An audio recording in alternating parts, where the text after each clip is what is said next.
할렐루야. 성경 암송하심으로써 새벽 기도회를 시작하겠습니다. 너희는 사도들과 선지자들의 터 위에 세우심을 입은 자라. 그리스도 예수께서 친히 모퉁이 돌이 되셨느니라. 그의 안에서 건물마다 서로 연결하여 주 안에서 성전이 되어가고 너희도 성령 안에서 하나님이 거하실 초소가 되기 위하여 그리스도 예수 안에서 함께 지어져 가느니라. 아멘. 함께 보실 하나님의 말씀은 누가복음 4장 31절에서 44절의 말씀입니다. 제가 읽을 때에는 42절에서 44절까지 읽도록 하겠습니다. 날이 밝음에 예수께서 나오사 한적한 곳에 가시니 무리가 찾다가 만나서 자기들에게서 떠나시지 못하게 만류하려 하매 예수께서 이르시되 내가 다른 동네들에서도 하나님의 나라 복음을 전하여야 하리니 나는 이 일을 위해 보내심을 받았노라 하시고 갈릴리 여러 회당에서 전도하시더라. 아멘. 오늘 본문의 말씀은 예수님의 치유 사건을 우리에게 보여줍니다. 예수님은 더러운 귀신 들린 사람을 고쳐 주셨으며 베드로의 장모를 포함하여 많은 병자들을 치유하셨습니다. 이런 예수님의 사역은 어제 본문의 말씀과 깊은 연관이 있는데요. 어제 본문 4장 18절과 19절에서 예수님은 자신이 이 땅에 오신 목적, 즉 자신이 이 땅 위를 걸으실 때에 어떤 일들을 하실지 말씀하셨습니다. 나사렛의 회당에서 말씀하셨기 때문에 나사렛 선언이라고도 불리는 이 선언은 다음과 같이 말합니다.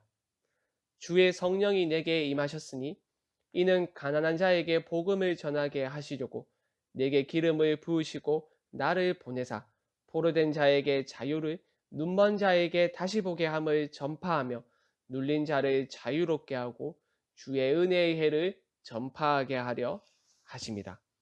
여기서 가난한 자는 경제적으로 가난할 뿐만 아니라 사회 종교적으로 낮은 위치의 사람을 의미합니다. 피해를 입기 쉽고 사회가 정해놓은 경계선 안으로 들어오지 못한 채 소외되고 상처받기 쉬운 사람들 말입니다. 바로 억눌린 모든 것들로부터 자유를 줄 주의 은혜가 절실히 필요한 사람들입니다. 예수님은 이런 사람들에게 자유를 선포하고 억눌린 모든 것들로부터 자유를 주시기 위하여 이 땅에 오신 것입니다. 그래서 누가복음과 다른 복음서들을 비교했을 때 가난하고 소외된 사람들을 찾아가시는 예수님의 모습이 누가복음에 많이 등장하는 것이죠. 오늘 본문은 나사렛 선언과 깊은 관련이 있습니다. 나사렛 선언을 하신 예수님은 갈릴리 가버나움으로 내려가셨습니다. 그리고 귀신 들린 사람과 온갖 병자들을 치유하셨습니다. 그런데 오늘 본문이 강조하고 있는 또 다른 포인트가 있는데요. 바로 말씀의 권위입니다. 우리가 읽지는 않았지만 31절로 37절의 말씀을 보시면 귀신 들린 사람을 치유하시는 예수님의 모습을 볼 수 있는데요. 여기서 누가가 강조하고 있는 것은 예수님의 말씀을 들은 청중의 반응입니다. 안식일에 예수님의 가르침을 들은 사람들의 반응을 보시죠. 32절입니다. 그들이 그 가르치심에 놀라니 이는 그 말씀이 권위가 있음이로라.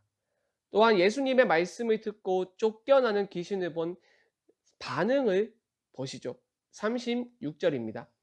다 놀라 서로 말하여 이르되 이 어떠한 말씀인고 권위와 능력으로 더러운 귀신을 명하며 나가는도다 하더라.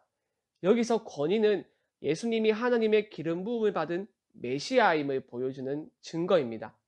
그리고 예수님의 권위를 인정한 사람만이 바로 나사렛 회당에서 선포하신 그 복음이 주는 자유를 경험할 수 있습니다. 당시 유대인들로부터 권위를 인정받는 사람은 당연히 서기관과 바리새인을 비롯한 종교 지도자들이었습니다. 그런데 예수님의 말씀, 예수님의 가르침에는 당시 지도자들이 가지고 있었던 권위와 달랐습니다. 그래서 복음서들에서 동일하게 이렇게 기록하고 있죠. 그 가르치시는 것이 권위 있는 자와 같고 그들의 서기관들과 같지 아니함일러라. 그들의 가르침에도 권위가 있었지만 그 권위는 듣는 사람들에게 자유를 주지 못하였습니다. 물론 마음에 감동을 줄 수 있었겠죠. 하지만 모든 억눌린 것들로부터 자유를 주지 못하였습니다. 하지만 주님의 말씀과 가르침은 달랐습니다. 그 말씀과 가르침에는 권위가 있었습니다. 그렇기에 귀신이 쫓겨났던 것이죠. 사랑하는 여러분, 여러분은 이 말씀의 권위를 인정하십니까? 말씀을 그저 일상의 삶에 지쳐 있는 나에게 위로를 주는 것으로 여기지는 않습니까? 시중에 판매되고 있는 많은 책들 중 하나로 여기지는 않습니까? 우리 주님의 말씀 나아가 하나님의 말씀이 기록된 성경은 자유를 주는 힘과 능력이 있습니다.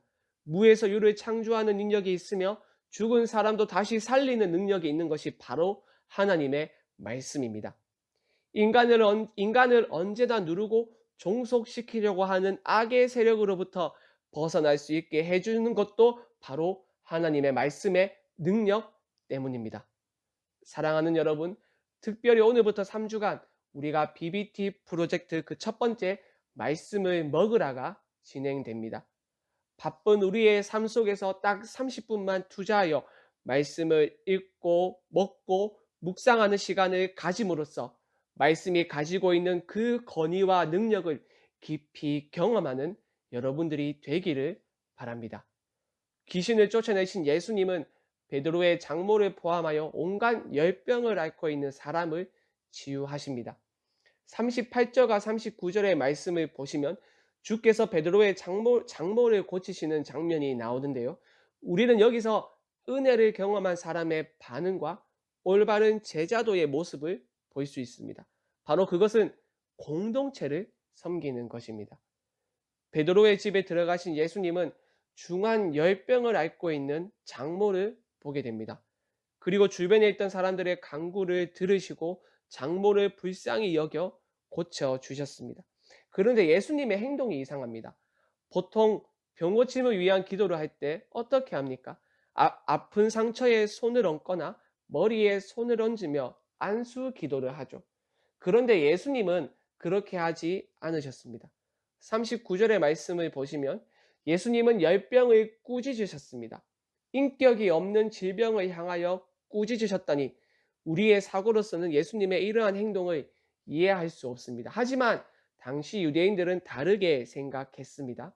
그들에게 있어서 열병은 하나님의 심판이나 귀신 들림과 같은 깊은 관련이 있었습니다. 그렇기에 열병을 꾸짖은 것은 곧 앞서 귀신을 꾸짖은 것과 동일한 의미이겠죠.